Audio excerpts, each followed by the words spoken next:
Respecté. Moi, c'est ma première fois de suivre, en tout cas en présentiel. Sinon, chaque fois, je suis connectée. Je me connecte au nom de Kone Mariam. Voilà, sinon, je suis Madame Ien. Voilà. Au départ, quand j'ai vu la formation, j'étais aussi sceptique, comme l'autre l'avait dit. J'ai dit, mais pourquoi pas? On n'a rien à perdre, d'autant plus que c'est gratuit. Pourquoi ne pas compétir? Quel que soit, en tout cas, l'issue que ça va donner, on n'a rien à perdre. Et c'est comme ça que j'ai assisté. Puisque au départ, je faisais de petites formations. Je suis du domaine de l'éducation. Et je formais les candidats aux examens et au concours professionnel du MENA PLN. En son temps, c'est devenu MEBA PLN. Voilà, je faisais des offres de formation. Je formais en tout cas. Mais maintenant, quand j'ai vu cette formation, j'ai commencé, je suis en train de voir les choses plus grandes. Je ne veux plus m'arrêter dans le domaine de l'éducation. Je compte en tout cas m'ouvrir en tout cas à d'autres thèmes. Voilà, je vais saisir d'autres opportunités. Je suis en train de voir sur comment planifier d'autres sources de formation. Voilà. Sinon, déjà, je travaille aussi avec les fondateurs d'établissements. Puisque vous savez que les fondateurs, la plupart du temps, les personnels ne sont pas en tout cas, ce ne sont pas des gens qualifiés. D'autres même n'ont même pas un titre de capacité. Puisque c'est depuis ma sortie de l'école, en fait, je vais dire que je suis encadreur pédagogique. Je suis sortie pour les supervisions dans les écoles. Je me suis rendu compte qu'il y a un grand problème.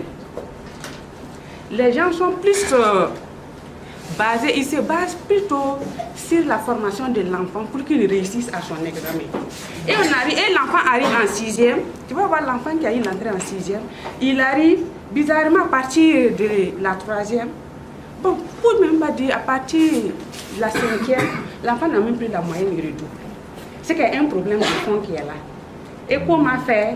J'ai fait des offres, j'ai essayé de discuter avec certains fondateurs. En tout cas, au départ, ils étaient réticents.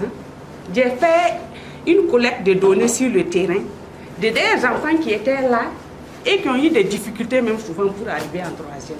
Ils ont trouvé que c'est pertinent. Et c'est dans ça que j'ai commencé à former les personnels. Et même, j'ai essayé aussi de voir au niveau de leur gestion du personnel. Parce que j'ai une licence en gestion des ressources humaines.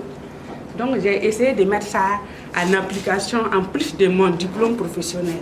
Sans oublier, j'ai un master aussi en planification. Bon, sciences de l'éducation, option planification et management de l'éducation. Je dis pourquoi ne pas mettre tout ça là en œuvre pour rechercher la qualité de l'éducation.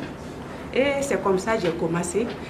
Cette formation, vraiment, je vois que je vais élargir au niveau même des élèves, les parents d'élèves, surtout au niveau du bureau des présidents, des choses, le bureau de l'association des parents d'élèves et des mères éducatrices. Je suis en train de voir à ce niveau qu'est-ce qu'il faut faire pour sensibiliser ce bureau-là dans l'accompagnement des autres parents pour qu'ils puissent suivre les enfants.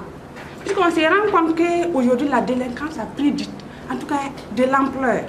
Si on arrive surtout pour les classes de 5e, 4e, ce n'est vraiment pas facile. Je suis en train de voir ce qu'il faut faire en tout cas à ce niveau. Vous approchez M. Yamba. Voilà. Okay. Merci.